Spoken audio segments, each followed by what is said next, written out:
You're listening to Your Highest Self podcast, episode number 8. Are you being a victim or a victor? Welcome back to the show, guys. My name is Shanae, and I'm your host. I'm so excited you're here. Thank you for taking the time to invest in your highest self today and also doing it with me. If you're new to the show, welcome. My name is Shanae. Like I said, I'm a competition prep expert, master life coach, and former WBFF bikini pro.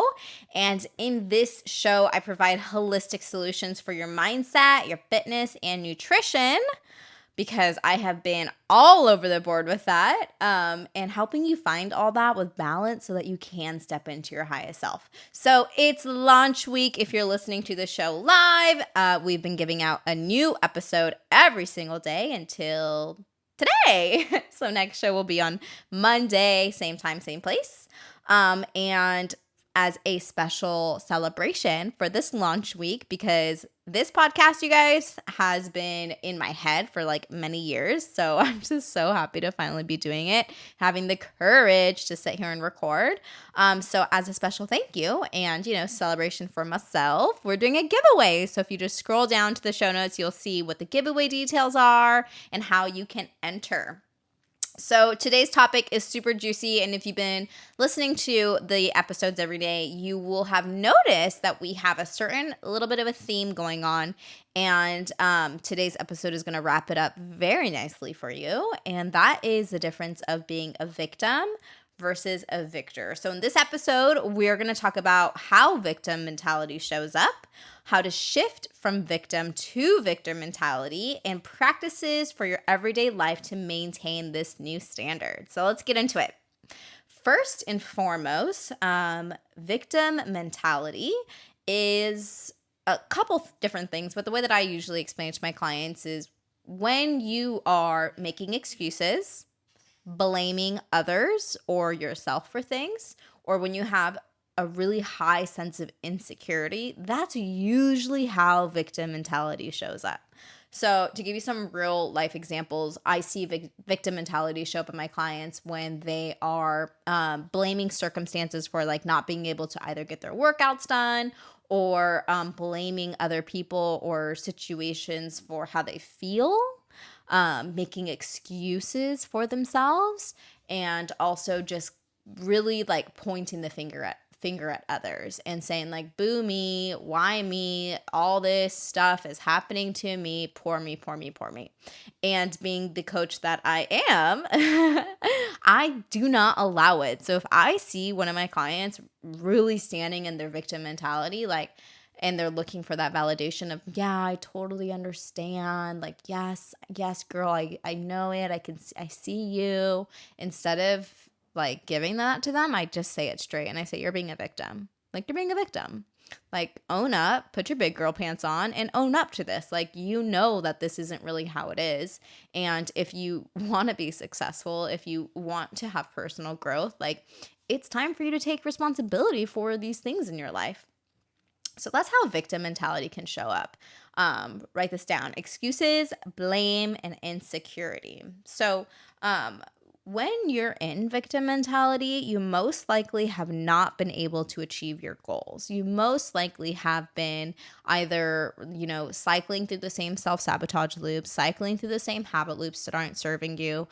You probably have hired 10 different coaches, and at the end of each program, you're like, oh, this didn't work for me. Like, they didn't do this, they didn't do that. Why can't I be confident? Also, like, say you regularly join programs or you regularly read books looking for the answers and constantly saying, oh, I know. So when your coach is trying to tell you something, if you say, I know this, that's victim mentality. Because if you did know, then you would have made some changes. So in reality, you don't know, but you want to sit there and say that you know because you don't want to feel insecure, right? You see where I'm going with this? So, yeah, I forgot what I was saying, but so let's talk about how to shift. How can you shift from victim to victor? And what is victor mentality? So victor mentality is someone who takes full responsibility for their life. So if, something happens that was outside of their control, they take ownership of it.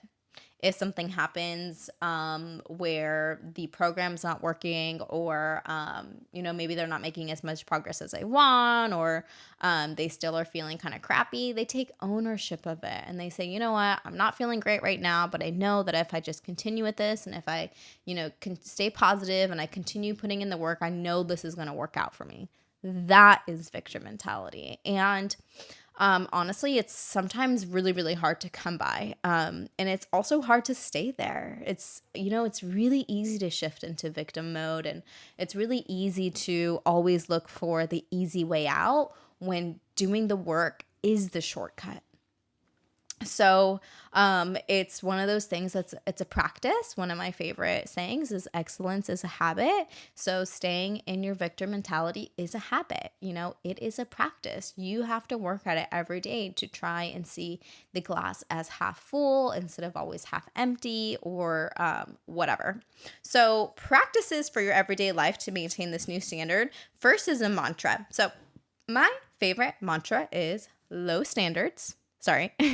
high standards, low expectations. And what I mean by this is that I have extremely high standards for myself and for my clients, and what I expect of them and what I expect of me. So that means, personally for my life, my standards are I read daily, I have some sort of movement daily, and I do some sort of personal growth activity daily. So whether that be meditation or having a call with my coaches, that is my standard. Now, my expectation is that it doesn't have to be perfect. So if I move daily means that I wasn't able to get to the gym all day, but then I go outside and I do 5 minutes of jumps or burpees, or I go on a walk, like I'm okay with that.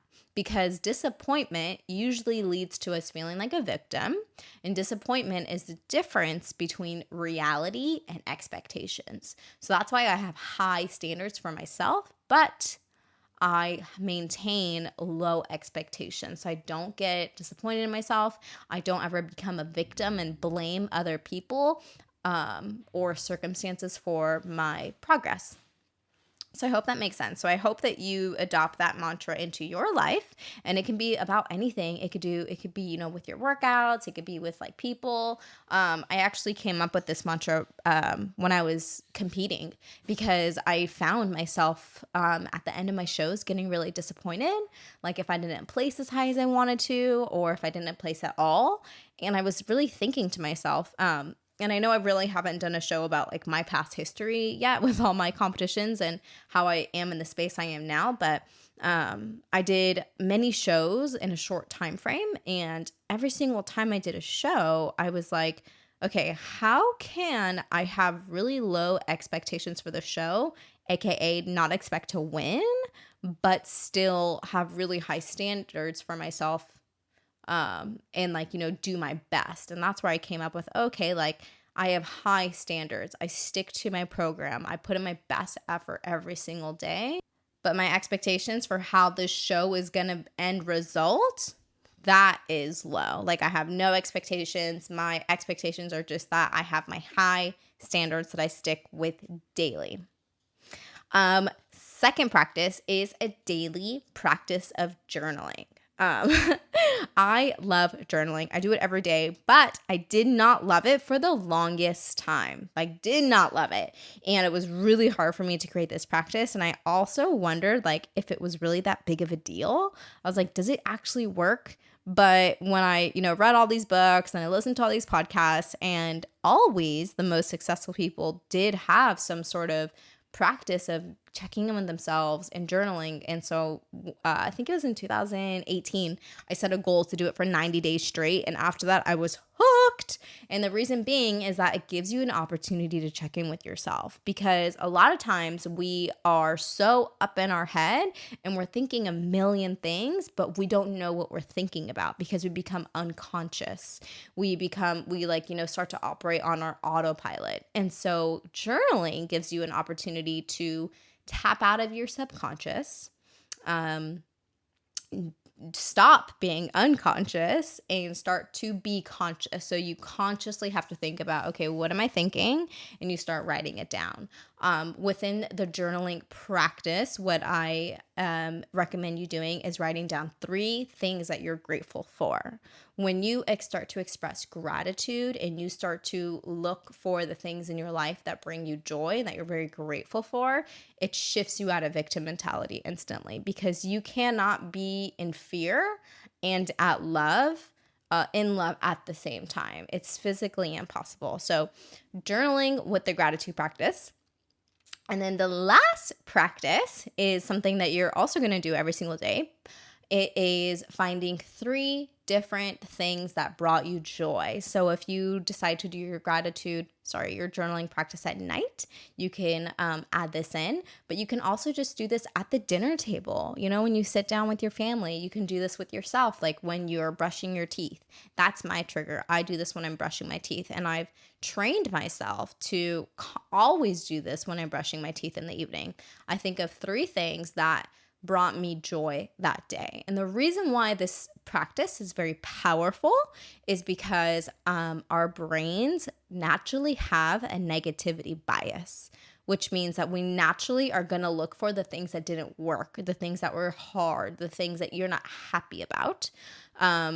So if you're a high achiever, you most likely always constantly think about the things you haven't done, and it's hard for you to celebrate yourself, and it's hard for you to give yourself positive feedback, and that's because of our negativity bias. So we want to train our brain to have a positivity bias, and you can only do that through daily practice. And so if you are constantly finding yourself in victim mentality and you think of ways to come up with excuses, or gosh, this isn't working, or why me, like why is life happening to me, blah blah blah, then we need to train your positivity bias. So training your brain to find 3 positive things that brought you joy and that happened during your day when you brush your teeth in the evening.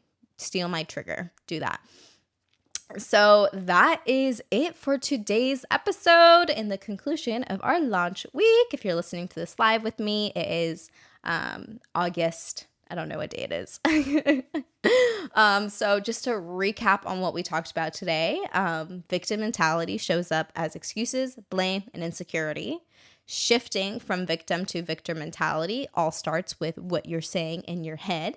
And then practices for maintaining this new standard in your life is the new mantra you're going to adopt: high standards, low expectations. You're going to start journaling with me every day.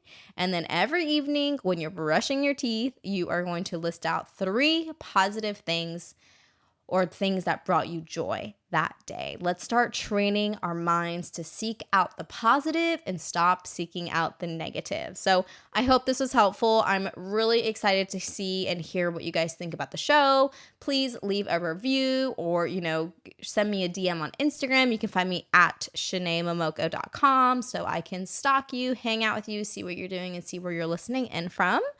And that's it. I'll see you guys on Monday for our weekly episodes. Thank you again for investing in your highest self today, and I will see you in the next one.